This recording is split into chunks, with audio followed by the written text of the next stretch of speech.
one of the most important things for a child to grow up healthily and happily is to know that his parents love each other.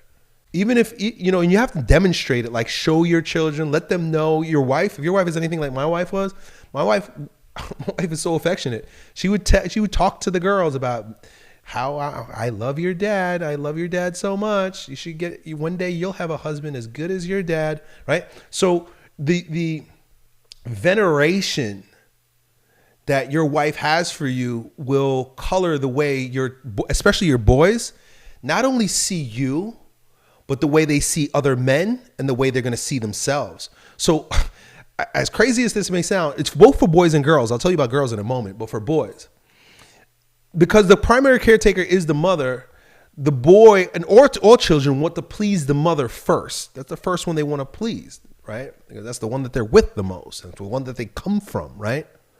And so whatever mom says, because she's the primary caretaker, right? You're the general, she's the commander.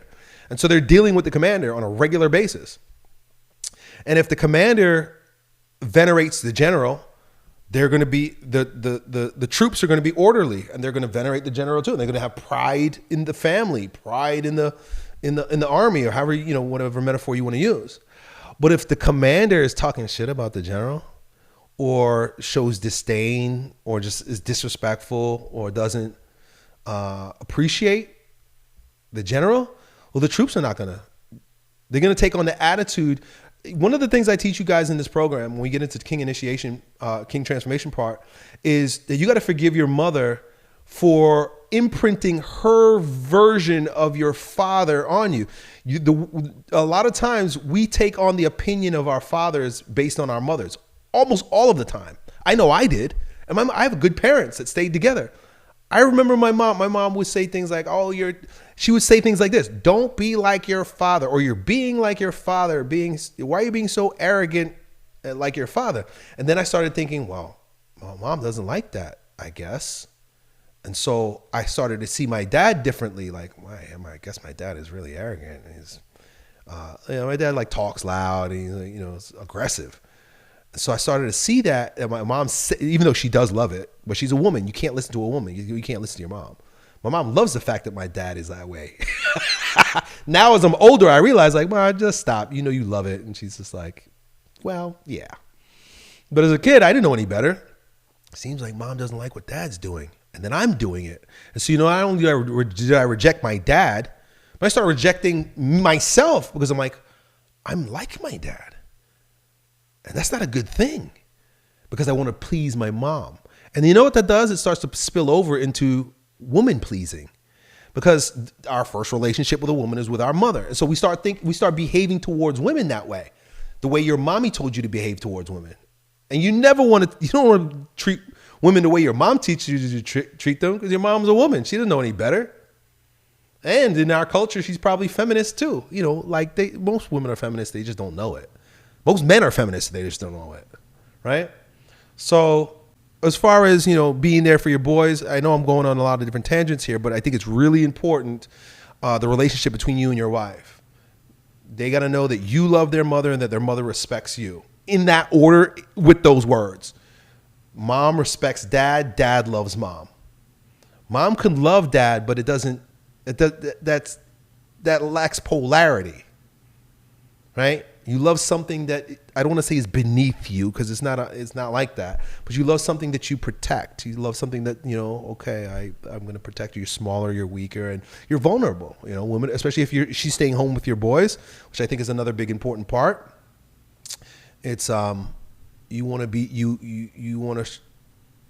her to show reverence and respect and gratitude for that, and then you also want to pour your love out and down into her, so that she then carries that forward to your boys. Oh, that's really important. It has nothing to do with changing diapers and holding the bottle and getting up at night. And, all the shit that they tell us in our culture that men are supposed to do is basically be a woman. They want you to be a stay-at-home mom, dad mom, Mr. Mom. It's all perversion. None of that's required. They do that because they kick the women out of the home by getting them to be taxpayers out in the world working.